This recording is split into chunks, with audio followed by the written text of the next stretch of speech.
Bakit nga ba parang napag-iiwanan na ang film industry ng Pilipinas? Napanood ko yung interview ni Bella Padilla sa channel nga ni Luis Manzano and grabe, ang gaganda ng sinabi ni Bella Padilla tungkol nga sa film industry dito sa Pilipinas. To be honest, dito ko lang nalaman na nagdidirect na pala siya, nagsusulat, and wala lang. Ang gaganda kasi ng thoughts niya about sa mga films. Kumbaga ramdam mo na may pagmamahal talaga and may care. Nakakatuwa yun kasi nga, hiran lang yung may alam sa quality nga pelikula dito sa Pilipinas. Like kung gaano nga siya ka-vocal and ka-straightforward nga sa mga sagot niya na hindi naman sa pangit yung mga movie ngayon. It's just that, may kulang lang. Yeah, para naman mga festival and indie kadalasan nga yung mga Pilipino, it's concerning lang na ibang quality mainstreams nga natin. Gustuhan kong nanggit niya is yung about Korea nga. Paano nga na culture na by using media? Maybe it's coincidence or maybe it's inevitable, pero for me, without yung mga magagandang movies and series, hindi sikat sa atin yung mga fashion style nila, yung filmmaking style nila, and also, yung mga pagkain or mga kainan nga katulad nga mga samgipsal, hindi sisikat yan kung wala yung mga medias galing sa kanila eh.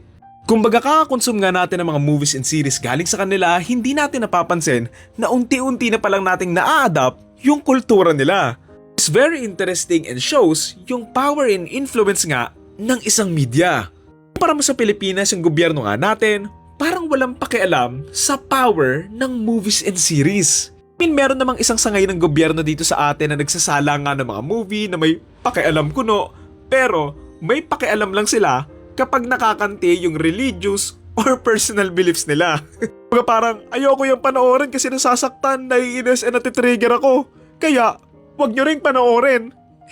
Alam mo yan, hindi ba censorship yan? Hindi nyo alam, dati hindi rin naman gaanong kalakas yung movie industry ng Korea eh. Pero yung mismong gobyerno nila, sila yung nag-invest dito kasi alam nilang malaki yung potential na maibibigay nito para sa bansa nila eh.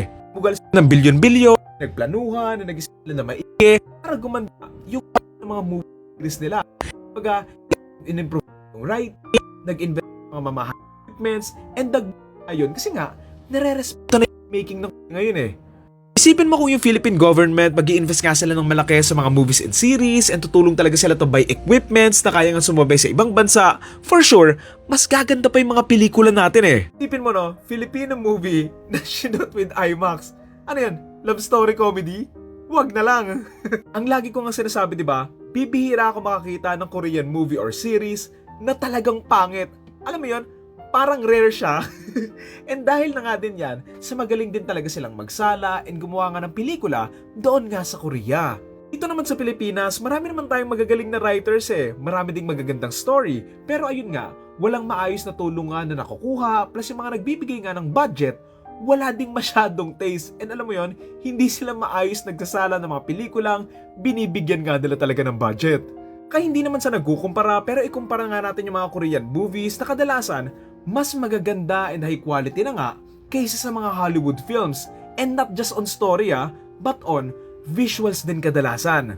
Speaking of writers, nabanggit din to ni Bella Padilla na sana mas magkaroon ng mas malaking respeto nga sa mga writers and sana mas mabigyan nga sila ng mas maayos na compensation or dagdag ba kasi kung wala yung mga story nila, wala din yung mismong movie eh.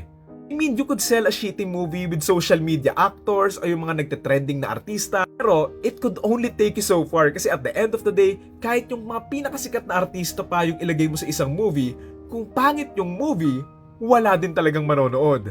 Less fun kasi siguro talaga nung actor na yon, tapos gusto mo lang talaga siyang makitang umacting, siguro ayun, baka gumanda pa sa yung pelikula kahit pangit. Ang kadalasan yung mga movie na yung artista nila, kung sino lang yung mga nag-viral or nag-trending ng mga social media actors, kadalasan, hindi rin sila kumikita eh.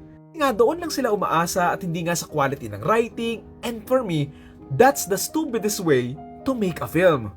It's stupid to rely on actors na kadalasan hindi naman magaling umacting to carry a poorly written story. Ayun, marami pang good points si Bella doon sa interview na hindi ko nga nabanggit, and honestly, hindi ko in-expect na magiging ganito yung interview nila eh.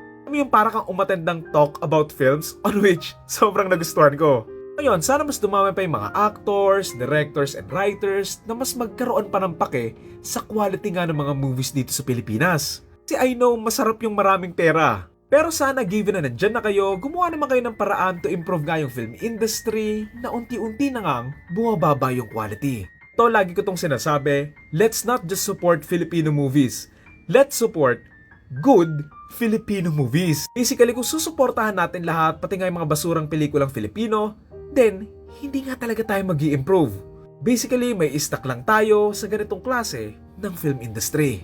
O yun, sana gumanda pa nga yung mga pelikula nga dito sa at. Sana mas tumaas pa yung mga budgets for film. Sana mas tumaas pa nga yung bayad and mas magkaroon ng maayos compensation para nga sa mga Filipino writers. Hirap sabihin pero sana tumaas yung quality ng mga movies dito sa Pilipinas. Let's not settle for less. Not just on acting but also on the visuals, the story, and everything na part nga ng filmmaking. Like I said, marami namang magaganda yung pagkakasulat, magaganda yung visuals ng mga Filipino projects, pero hindi nga lang napapansin na sana nga mabigyan ng maayos na atensyon nga ng mga audience at mabigyan nga ng chance na panoorin sa sinihan.